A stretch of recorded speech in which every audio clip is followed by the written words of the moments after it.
Hello, Mike. Got you a brake booster finished and tested. Let's go over a few things first.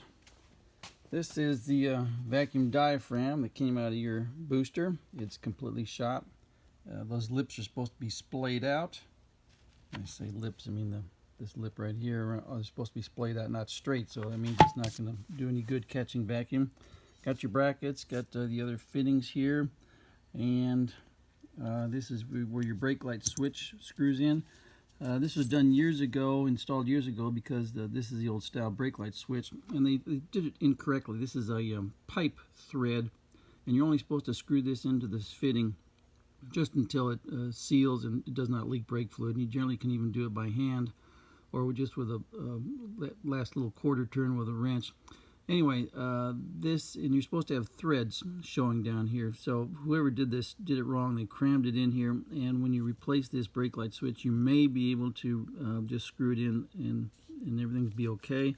Or it's possible that this brass has been splayed out to the point where you have to duplicate what they did here. But just understand that this is not the correct installation.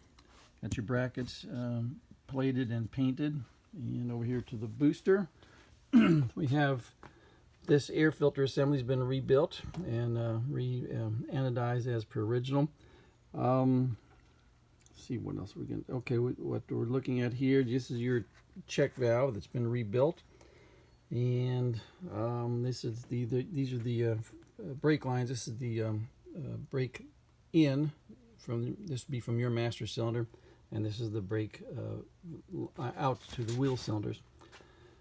And what we're looking for is, while we test the booster, make sure we don't have any leaks at our bleed screws, and right here, and right here, and also we've got a weep hole right here, which is your first line of defense when the booster is starting to fail. This little hole, there we go, that little hole is going to start to seep a little bit when the first line of defense is starting to go bad. It's not the final, so you still have some time to get the booster fixed up. Now then, what we got here is the vacuum side.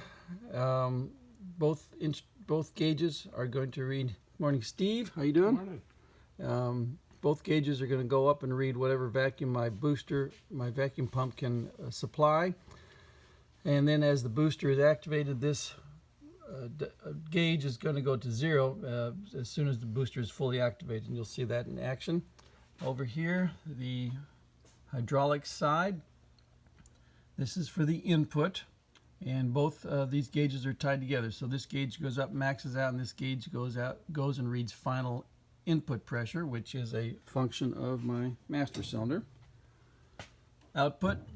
Both gauges again are tied together. This gauge reads final pressure on this side, and then this reads the final output for everything. And to show you that the booster, without vacuum, the booster is inert. All it does is passes the brake fluid in and out, in and out. So without any vacuum applied, I will show you that the pressure in is going to be the same as the pressure out.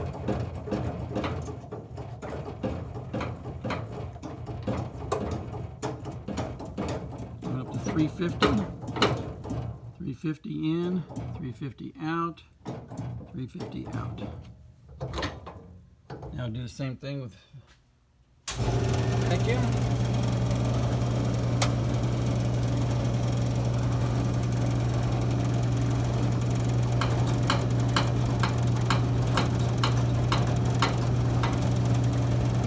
Full application of the booster.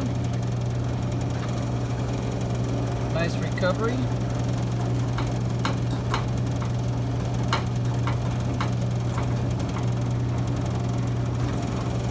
Now we will watch the pressure side. 350 in.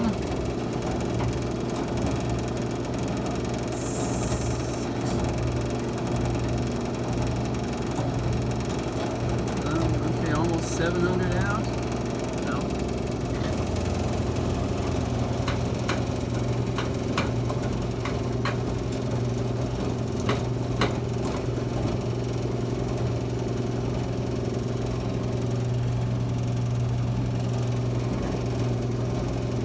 while we're under pressure, we check for leaks. This is the only bleed screw you need to use. Don't worry about this one. Just to bleed this one first and last in terms of the bleeding sequence. No leaks. Now we'll watch all together at one time.